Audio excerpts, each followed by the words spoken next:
keičiam motociklą į truputį greitesnę transporto priemonę ir šiandien keliaujam į Antaliją. Bet ne atostogų, o į parodą. Paroda yra viena didžiausių šiltnamių, daržininkystės, sodininkystės parodų pasaulyje, taigi nuskrisim ir pasižiūrėsime, kas ten vyks.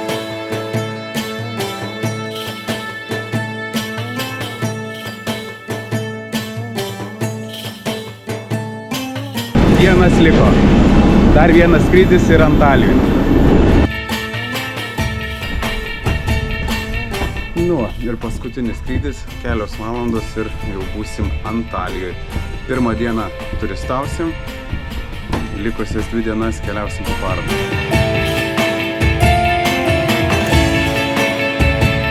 Viskas, Turkija, į taksą ir į viešbutį. Nu, dar su tokiu taksu nesuvažiavau.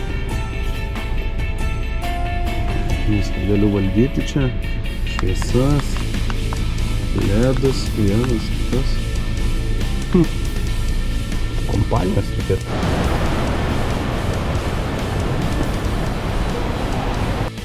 Einam, pažiūrėsim Dudėno krioklių. Tai upė, kuri įteka tiesiai į jūrą, bet mes esam toje aukštesnėje vietoj. Tai iki jūros čia kažkur dar apie 15 kilometrų, po to nuvažiuosim ir tenais ir pasižiūrėsim, kaip ir ten atrodo. Bet pagal nuotraukas ir čia pakankamai gražūs kriokliai, tai niekad čia nesu buvęs, eisim pasižiūrėsim.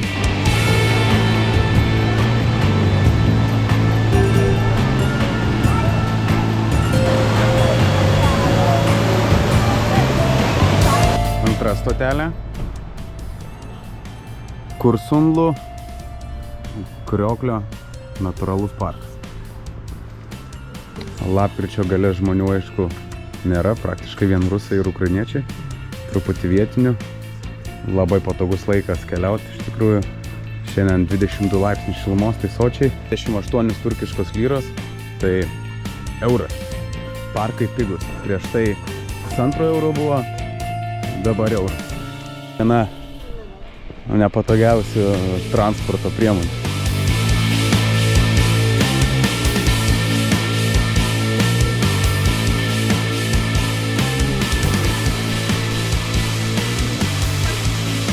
Gražus vaizdas.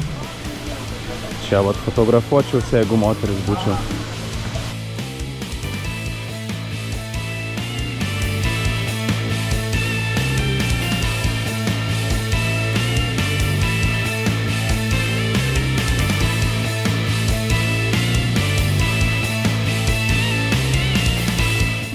Keliaujam į parodą, tik aš jau nebe vienas, o su draugais.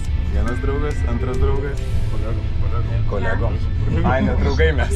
Ne draugai, kolegos. Tai va, Growtech paroda. 6 halės, 6 paviljonai. Šiais metais truputį agro dilerių daugiau negu praeitais metais.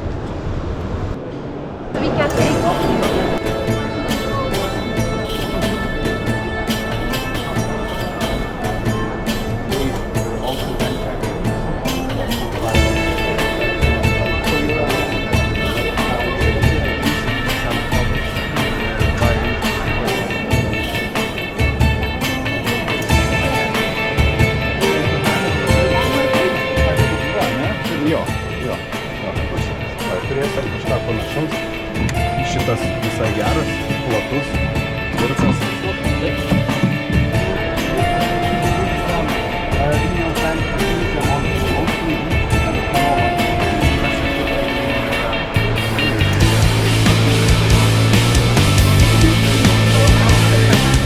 Tai geras produktas. Ragaujam kartais ir uosto. Puikios amino rūgštys, didžiulės koncentracijos. Čia bus gyvulinės kilmės, daugiausiai iš paukščių plunksnų gamina kinai tos produktus, pasakiški produktai, labai geros kokybės, puikiai tirpsta. Mūsų tas produktas Amino Max yra, tai jeigu bus aktualu, galėsit įsigyti.